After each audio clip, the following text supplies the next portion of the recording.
Sorry sir, मैं late हो गई। हम प्रेजेंटेशन स्टार्ट करें? साक्षी क्या है, तुम शादी के जोड़े में ऑफिस क्यों आई हो? सर अभी थोड़ी देर में मेरी शादी है, तो मैंने सोचा पहले मीटिंग कंप्लीट कर लेती हूँ, फिर मंडप पे चली जाऊंगी। वो सर आपने ही तो बोला था शादी तो होती रहेगी, लेकिन काम ज्यादा इंपॉर्टेंट है, तो शादी तो मैं कभी भी कर लूंगी, लेकिन पहले मैं अपना काम कर लूँ।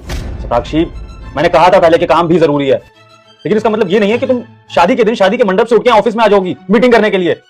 सर लेकिन आपने कोई ऑप्शन ही नहीं छोड़ा था। अब आज ही मेरी शादी थी और आज ही ये मीटिंग, तो मैं क्या करती? सर 25 को मेरी शादी है, तो मुझे उस दिन की छुट्टी चाहिए। मैं मीटिंग में नहीं आ पाऊंगी, आप मीटिंग पोस्टपोन कर लीजिए ना, मैं 26 को आ जाऊंगी। साक्षी क्या बोल रही हो तुम? तुम्हारी शादी इंपॉर्टेंट है, ये मीटिंग इंपॉर्टेंट है? और ये मीटिंग तुम पोस्टपोन करने को कह रही हो? तुम जानती हो ना इस मीटिंग पे हमारी कंपनी की ग्रोथ टिकी है, तो तुम कैसे बोल सकती हो ऐसा? लेकिन सर उस दिन का शुभ मुहूर्त है, आपको तो पता है ना, इंडियन फैमिली का शुभ मुहूर्त वाले दिन ही शादी करनी होती है, तो शादी तो पोस्टपोन नहीं हो सकती ना। आप प्लीज सिर्फ एक दिन आगे बढ़ा लीजिए मीटिंग का टाइम, प्लीज। नहीं साक्षी, तुम्हारे लिए तुम्हारी शादी इंपॉर्टेंट होगी, लेकिन मेरे लिए मेरी मीटिंग इंपॉर्टेंट है, और इस मीटिंग को तुम अटेंड करोगी क्योंकि तुम्हारे अलावा इस कंपनी में कोई नहीं है जिस पर मैं भरोसा कर सकूं। तो आई डोंट नो, तुम्हें 25 को आना है और मीटिंग अटेंड करनी है। तुम्हारी शादी है वो तुम देखो, तुम्हारा हेडेक है, लेकिन मुझे तुम अपनी मीटिंग में चाहिए। और साक्षी एक बात बताओ, तुम्हें करियर में आगे नहीं बढ़ना? हाँ, तुम एक नौकरी की इंपॉर्टेंस नहीं जानती हो?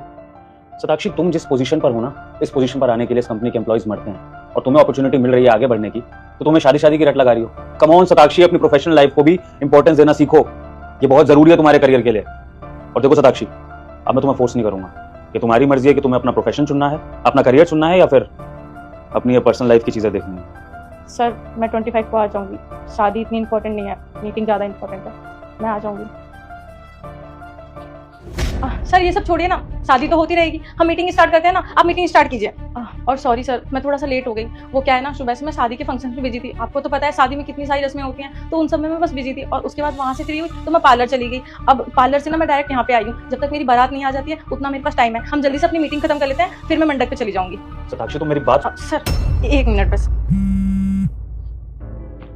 हाँ मम्मा मुझे ना थोड़ा लेट हो जाएगा, अभी मीटिंग स्टार्ट भी नहीं हुई है, आप पंडित जी को बोल दीजिएगा कि हम फेरे ना थोड़ा सा लेट कर लेंगे। लेकिन बेटा शुभ मुहूर्त निकल जाएगा। अरे मम्मा क्या मुहूर्त लगा रखा है, काम ज्यादा इंपॉर्टेंट है, मेरे बॉस ने बोला है काम ज्यादा इंपॉर्टेंट है, शादी तो कभी भी हो जाएगी, मैं काम कंप्लीट करके आऊंगी। ठीक है मम्मा, बाय। साक्षी फोन काटो। मैं मम्मा बाद में कॉल करती हूँ। जी सर। को भक्त मुझे इग्नोर मत करो। अगर इस वीडियो लाइक करके चैनल को सब्सक्राइब करके अपने दोस्तों के साथ शेयर करोगे तो आने वाली शिवरात्रि में तुम्हारी मनोकामना पूरी हो जाएगी। और बेटे जाते जाते कमेंट में हर हर महादेव जरूर लिख देना। देखो साक्षी, आज तुम्हारी शादी है, तुम्हारी जिंदगी का बहुत इंपॉर्टेंट दिन है, तुम जाओ अपनी शादी अटेंड करो, ये मीटिंग मैं संभाल लूंगा, जाओ। अरे नहीं सर, आप कैसी बात कर रहे हैं, शादी ज्यादा जरूरी कैसे है, काम ज्यादा जरूरी है, और क्लाइंट में बैठे हैं ना, तो मीटिंग ज्यादा जरूरी है। आप वो सब छोड़िए, मीटिंग स्टार्ट करते हैं। साक्षी ठीक है, मैं मानता हूँ, मैंने तुमसे कहा था कि काम जरूरी है, करियर भी जरूरी है,